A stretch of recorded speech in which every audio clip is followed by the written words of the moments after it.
Hey, hi everyone. Welcome to your show, Coffee with Experts. This is your host, Ranmay here. And today we have Steve, who is the CEO and co-founder of BeFound Online with us. Hey, Steve, how's it going? Good, Runway. How are you?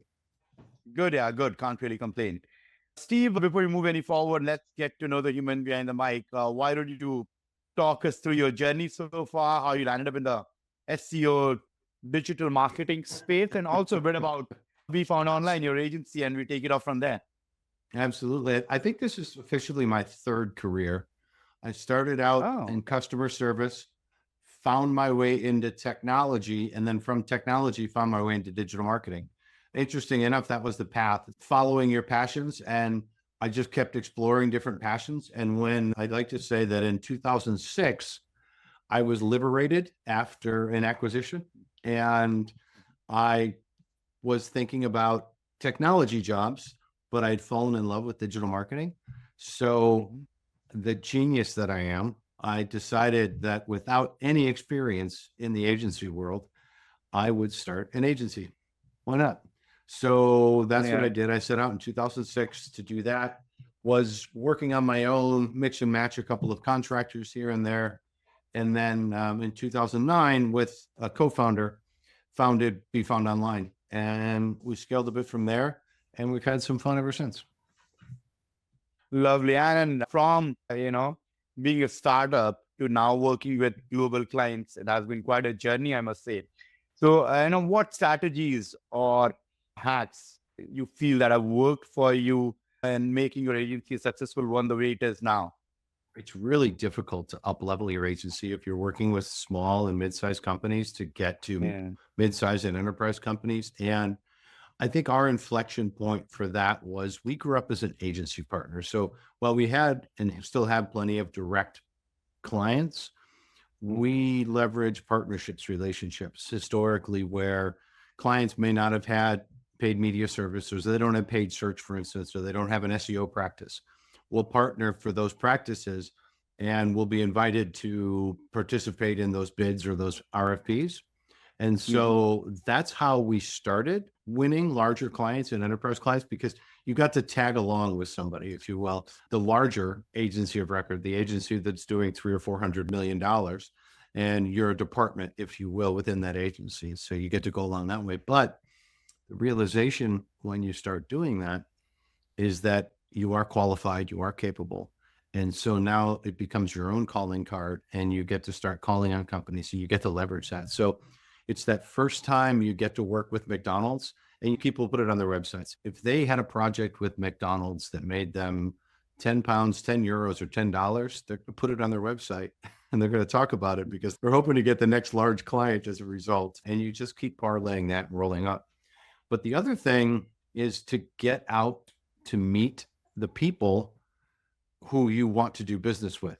Do you want to work with CMOs of mid-size and larger companies? Do you want to work with executives of these enterprise firms?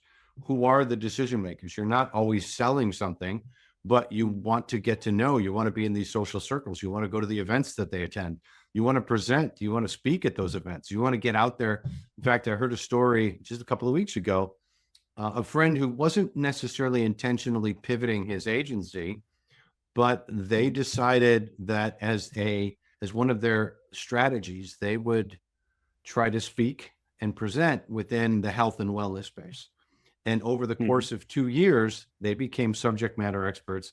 They've doubled in size, and now 80% of their revenue comes from the health and wellness space. Lovely, lovely, great. And you describe your leadership as unleadership. Let's unpack this concept and explain how it fosters a thriving agency culture. I start with, when I think about on leadership, it's first be human and just treating people with respect and treat people how you want to be treated. Sure. I'm not a really big fan of what I call Pink Slip Tuesday. You ever been shit canned, Rame? You ever been Sorry? fired? You ever been fired? Not really. One startup So, wherein things did not work out. oh, that's Uh, different. That's different. yeah, but otherwise not really. And So thankfully not during pandemic as well. absolutely right. Culture, having been let go twice, I don't like the way that you show up at an office. I call it Pink Slip Tuesday because I don't know why, but maybe it's because both times I got fired, it was on Tuesday. You show up and your boss shows up and he goes, "Hey, Ranmay, do you have a few minutes? I want to talk." Immediately, the bells start ringing in your head. Oh, what did I do wrong? Am I getting fired today? We try to avoid things like Pink Slip Tuesday. Want to make sure everybody in the organization knows where they stand and whether the ground is firm or whether the ground is shaky. So I think about that and being human first and being the example. So I try to, what do they say? Walk the walk and talk the talk. So I like to be vulnerable. I like to talk to the team. I like to solicit feedback. And yes, absolutely, there are times and places when you need to make decisions. And you're the only one who can for the company or the department. So there's that piece of it too. But it's about for people, giving them the opportunity to express themselves, giving them the opportunity to grow, and even self-define their path forward or their future. Okay, so now we have several people on the team who started out on the paid media side and have moved over to analytics or SEO because they wanted to follow their passion. Absolutely, they can follow. We'll help. Yeah, so that's sort of the start of it. That's the start of it for on leadership. And since we're talking about culture, I just out of curiosity, do you get involved in the hiring process? I do. I want to make it a point, and we've been as large as 50 people, and right now we're about 25 people. And I want to remain involved in hiring. I want to be the cultural fit. To your point about culture, I want to interview a bit for emotional intelligence. I want to interview a bit for cultural fit. And I'm not the decision maker in the process, but mine is, there's one box with my name next to it, and that's culture fit. And if I put an X in the box, then the team, as a team, we have to decide if other people think differently because maybe they've got all the commensurate skills they need for the role, but they don't quite fit the culture box. But if they're a hard no on culture, we're going to pass. Okay. Yeah, I wanted to understand that, and I thought as much. Right. And in talking, from your experience, you have been in this space for quite some time now, Steve. What are the common mistakes that companies make when it comes to their digital marketing strategies? You would have picked up a lot of clients and all these discovery call sessions. So what are these mistakes which you find common across the board? Give you the top 10 lists. One of the most common mistakes that I find is, it's in your question. It's that they don't follow a strategy. They don't have a strategy. They have a plan and they have tactics, but they don't really have a destination in mind. They don't have a goal that goes with it or when they need to get there. Some companies do, but then they don't back into the tactics well enough. They say, we want to earn 20% more revenue next year. So they want to go from 20 million to 24 million. And great, everybody runs off and they try to get to 24 million. There's nothing cohesive that has everybody on the same path to get to 24 million. So you need to tie the front and the back end of that strategic plan together. A lot of companies fail in it. The other thing, number 2 on my list, is there still exists too many silos in sales and marketing. I'm sure you run into it all the time where you've got the social media team is here and they're producing content, but now you have the advertising team and they don't talk. They're not aligned. So you've got social ads that look very different from the organic social and different things like that. And then we don't have strong attribution models. So everybody claims their own, we won. So organic social says we got all this traffic. Paid or paid social gets all this traffic. And then the website gets all this traffic and everybody's claiming all those conversions as their own. I think we need to tie that together better. And I think we can now. Data-driven attribution is leading the way. And since we're talking about different channels of communication, and while it all started with search engines, now we have all the mediums wherein you get your leads, traffic, sales, revenue from. So as for you, what digital marketing channel is the most effective at generating leads? I know that it will depend on the niche that you're in. What a loaded question. I think all of them, I'm going to answer it this way. I'm going to take a step back from the question and say all of them and none of them. It's very client specific. It's very client specific. It depends on the client. It depends on the industry.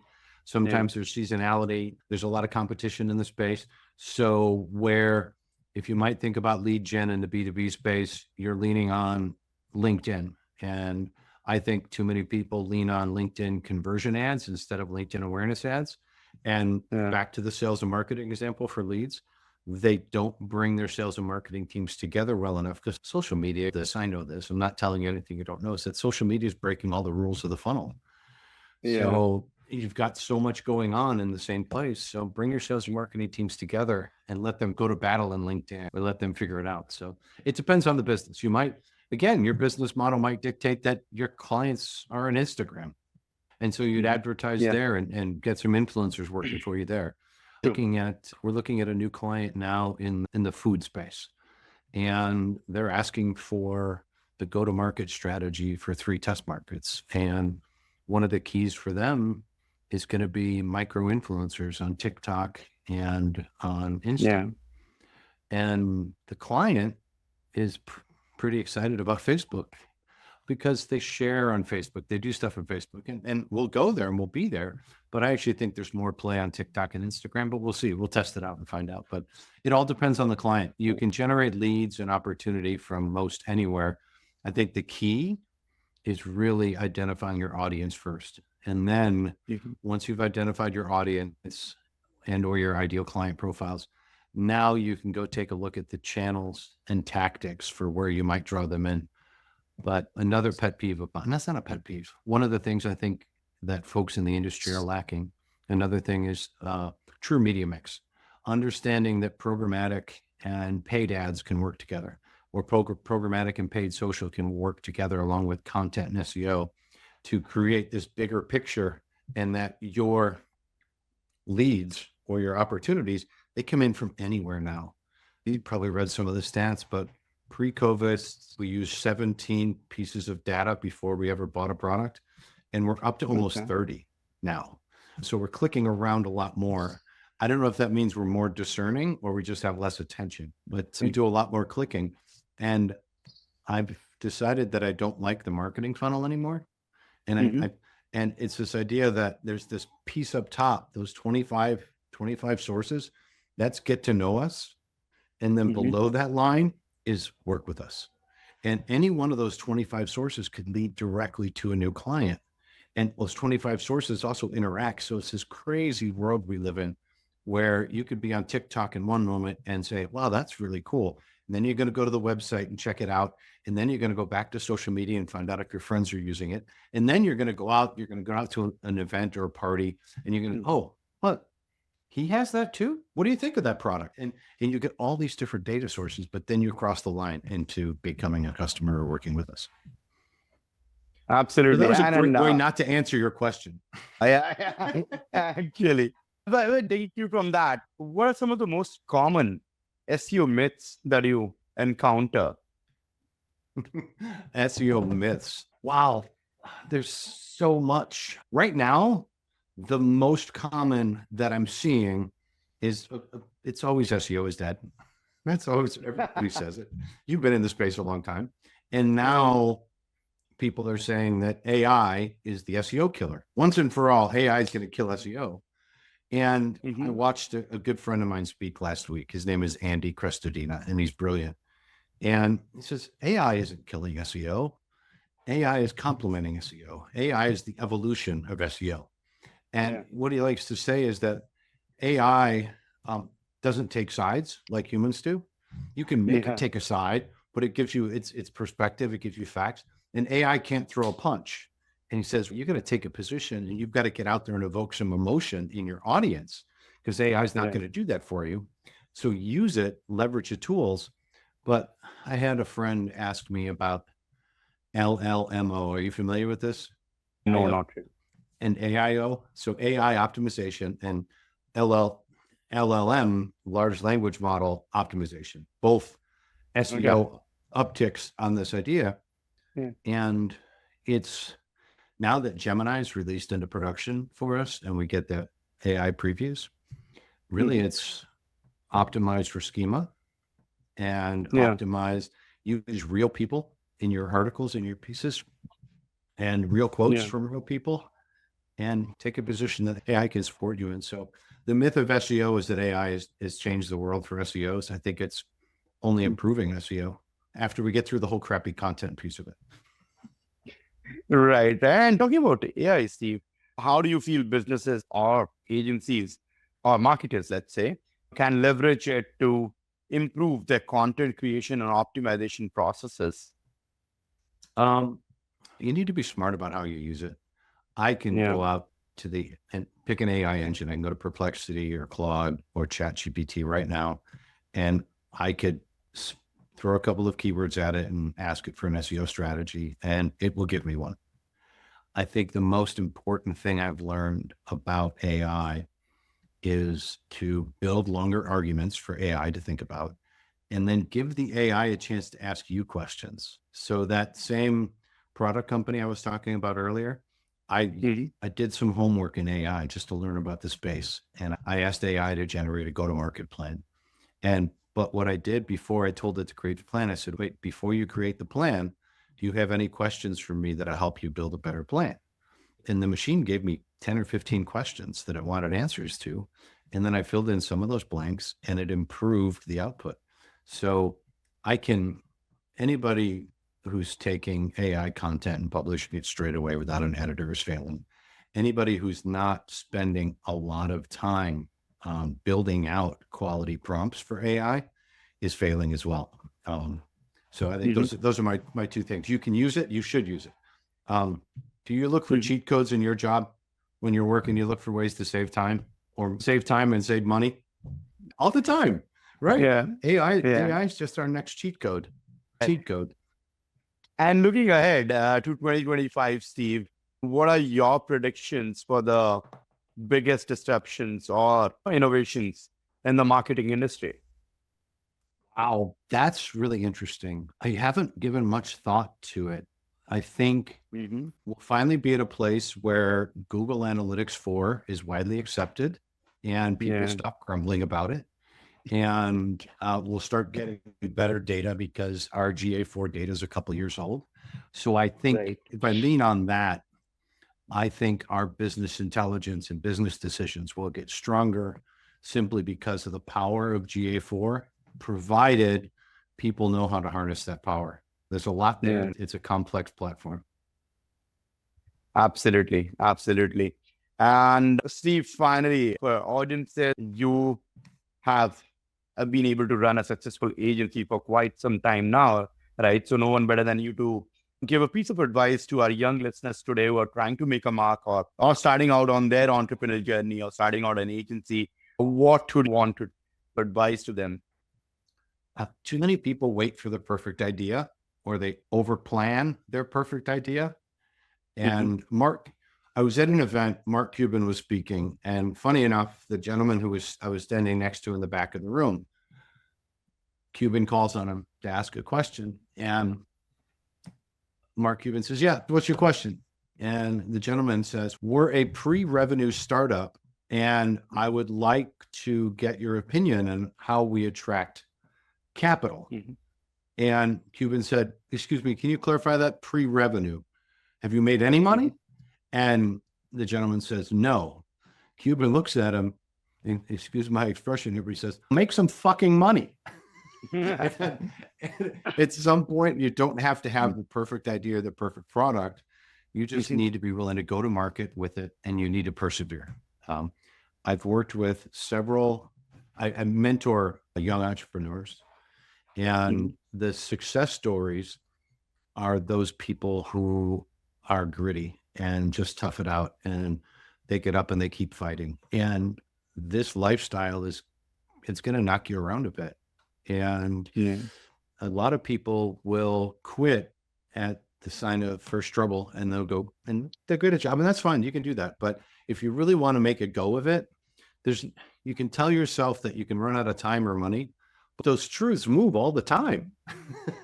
You win one new client, you're not out of time or money right now. You win another client, you're not out of time or money. So if you set these deadlines for things, you realize that, well, my year-end deadline for 2025, that it doesn't work. I'm making some money. I can keep going. Or, end of March. No, then I'll do this. Then I'll do that. The other piece of advice I have is pick one horizon. There's an old Chinese proverb that says, he who chases two rabbits catches none. So if you're going, and listen, I get it, moonlighters, great. But if you're going to be a moonlighter, definitely put yourself in that box and commit a certain amount of time to your startup idea. If you're going to go at this thing full time, Don't stop midway and look for a job, because it's only going to be a distraction. So those are my two nuggets: is persevere, and then get after it. Get after one thing and don't divide your time too much, or you drive yourself crazy. Good points there, Steve. Lovely. Great. And before we let you go, I would like to play a quick rapid fire with you. I hope you're game for it. Let's go. What do you got? All right. Your last Google search. Finishing sauce. I was playing around yesterday, and that's what I was studying. Okay. It's like barbecue sauce if you're not familiar, but it's different. So I needed to find out why it was different. Okay. And your celebrity crush. I've long been a huge fan of Claudia Schiffer from many years ago. She's still my celebrity crush. Talking about many years ago, what did you do with your first paycheck, Steve? First paycheck of your life? Really good question. I'm trying to think back of which job would qualify as my first paycheck. It was probably, I was in college. I was in university, and I got a part-time job, and I got a check. What did I do with that money? Wow. It's obvious it was something frivolous, or I'd remember. I'm in that age and stage, right? So I can totally relate to that. And finally, where do we find you on Friday evenings, Steve, after work or after office? It could be a combination of places. Usually, more often than not, it's having dinner with my family on Friday nights. Sometimes it's a happy hour, and it depends if there's a game on. I've got to see a game. So if there's a good game on, I'll be watching a game with some friends. I will usually I'll close down the laptop on Friday nights and try not to crack it open again until Sundays. Superb. Great, yes, Steve. This has been a fantastic conversation. I'm sure our audience would have enjoyed this and the insights that you have shared today. And really, thank you for taking on time to do this with us. Really appreciate it. I thank you for having me. It's been a pleasure. Wonderful getting to know you. Lovely. Thank you.